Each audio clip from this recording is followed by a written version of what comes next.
नमस्कार दोस्तों, स्वागत है आपका मेरे चैनल उमालोक पर। दोस्तों, बहुत दिन से आपसे मिला नहीं, इसके लिए क्षमा चाहता हूँ।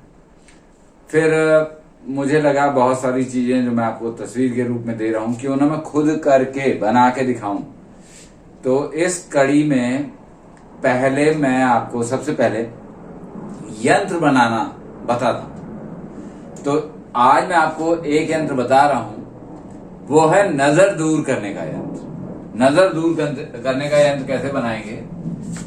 देखिए, पहले ऐसे पहली बात तो आपको हाथ से बनाना है। स्केल से नापने की कोई जरूरत नहीं। आप देखिए मेरा किस तरीके से बन रहा है। थोड़ा बहुत टेढ़ा मेढ़ा बन जाए तो कोई फर्क नहीं पड़ता है, आप उसे बनाएं।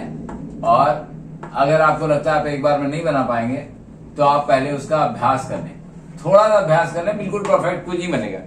यंत्र मुख्य रूप से अपने अक्षरों, अपनी चाल पे चलता है, इसलिए आपको ये चिंता करने की जरूरत नहीं कि मेरा यंत्र तो बहुत ज्यादा। ये चित्र नहीं, यंत्र बना रहे हैं आप। आज हम आपको बता रहे हैं नजर दूर करने का यंत्र। नजर दूर करने का यंत्र। तो दोस्तों, कैसे बनाना है? आपको ऐसे इसके 4 भाग कर लेने हैं। थोड़ा सा आप अभ्यास करेंगे तो बहुत अच्छा धीरे धीरे बनने लगेगा। तो 1, 2, 3 लाइनों से 4 भाग हो जाते हैं। इस तरीके से बनता है ये यंत्र। उसके बाद इसमें अंक लिखने 7, अंग्रेजी में लिख सकते हैं आप 18, 20,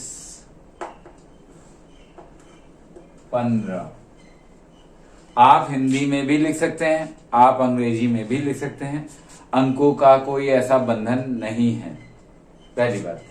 चलिए अगले अंक लिखते हैं। 1, 34,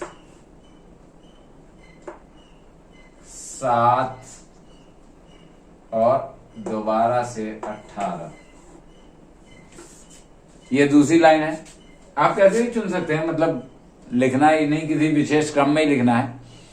आपको सारे अंकों को अपनी सही जगह पर रखना है और कुछ नहीं।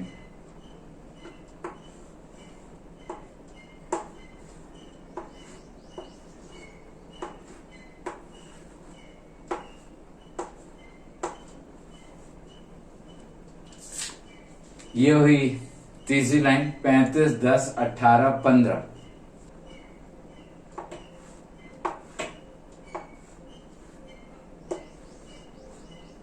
11, 7, 25, 10। तो दोस्तों, ये है नजर दूर करने का यंत्र। इसे आप देख लीजिए और इसे आप कहीं चाहे तो नोट करके रख लें। इसे लिखना कैसे? चौक से नहीं लिखना है और बोर्ड पे नहीं लिखना है। आपको इसे कैसे लिखना है मैं वो भी आपको लिख के बताता हूं।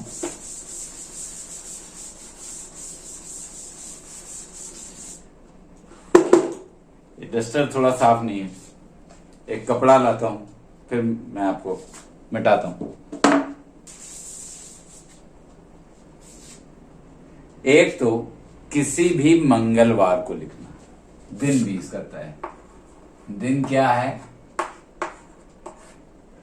मंगलवार। यानी ये अनुष्ठान आप मंगलवार को ही करें। कोई यंत्र वगैरह जिस दिन लिखें उस दिन आप कोई मांसाहार ना करें। मन खुश रखें, मन में कोई टेंशन, किसी के प्रति कुछ ऐसी खराब भावना ना रखें। उसके अलावा नहा धो के पूजा पाठ करने के बाद आप चाहें तो इसे अपने पूजा गृह में ही लिख सकते हैं। लिखना किस पे है? लिखना है इसे, लिखने के लिए माध्यम है भोजपत्र।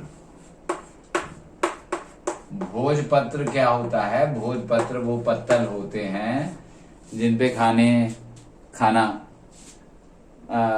परोसा जाता है। डिस्पोजेबल में कभी कभी भोजपत्र इस्तेमाल करते हैं, कभी कभी नहीं करते। आप इंटरनेट पे देख लें भोजपत्र कैसा होता है। अगर वो डिस्पोजेबल आपके प्लेट्स वगैरह में है तो उसे आप खोल के एक सीधा वो बना सकते हैं और फिर उस पर लिख सकते हैं। जरूरी नहीं यंत्र इतना ही बड़ा हो जाए, यंत्र तो यंत्र है, आप छोटा बना सकते हैं, छोटा लिखिए। और लिखने के लिए स्याही आपको चाहिए। स्याही एक आती है अष्टगंध की स्याही। ये कहाँ मिलेगी? ये देखिए, पहली बात तो आप ऑनलाइन हर चीज मिल जाती है, ऑनलाइन हर चीज मिल जाती है। लेकिन अगर आपको ऑनलाइन नहीं मिलती तो आप पुरानी परचून की दुकान पे, आयुर्वेदिक सामान की दुकान पे, और ये अष्टगंध की स्याही कुछ इत्र और तेल वाले भी बेचते हैं, तो आप उनके यहां से ये आप लिख सकते हैं। इसे आप लिख लें, लिखकर जिसको नजर लगी है, अधिकतर छोटे बच्चों को नजर लगती है। अगर आपको लगता है, हालांकि बड़े लोग को भी नजर लगती है, नारी को अपने सौंदर्य की वजह से, पुरुष को अपने पैसे की वजह से। नजर लगने का जो पहचान है वो ये है कि आपकी बेबाक तबीयत खराब रहती है और बड़े समय तक वो सही नहीं हो रही होती। तो अगर आपको लगता है वो नजर लगी है तो ऐसे लिख के, भोजपत्र पे लिख के, उसके बाद आप चाहें तो किसी कागज में या ऐसे लपेट के इस तरीके से, जैसे जिनको आता है वो उसी भोजपत्र को मोड़ के एक बीड़े जैसा, पान के बीड़े जैसा, उसमें टूथपिक लगा के और फिर धागे में बांध के गले में धारण कर सकते हैं। एक हफ्ते धारण करने से आपको जो नजर लगी है वो नजर दूर हो जाती है। बच्चे को लगी है तो बच्चे को दूर हो जाती है। नहाते समय आप इसे उतार सकते हैं, या कोई ऐसा काम कर रहे हैं जिसमें इस पे पानी पड़े या ऐसा कुछ हो, मुंह वगैरह धो रहे हैं, तो आप इसे उतार सकते हैं। कोई ऐसा बंदिश नहीं है आपको। और वैसे आप इसे पहने रहें हफ्ते भर तक, और या किसी के और के लिए बनाया तो उसे पहनाए रखें और फिर ये अपना काम करता है। नजर दूर करने का यंत्र, ऐसे ही यंत्र मैं बताऊंगा अब आपको। ये कड़ी मैं पहले आपके लिए लाया हूं, बहुत कुछ बताऊंगा मैं आपको दोबारा से मेरे चैनल ओम आलोक पे। नमस्कार।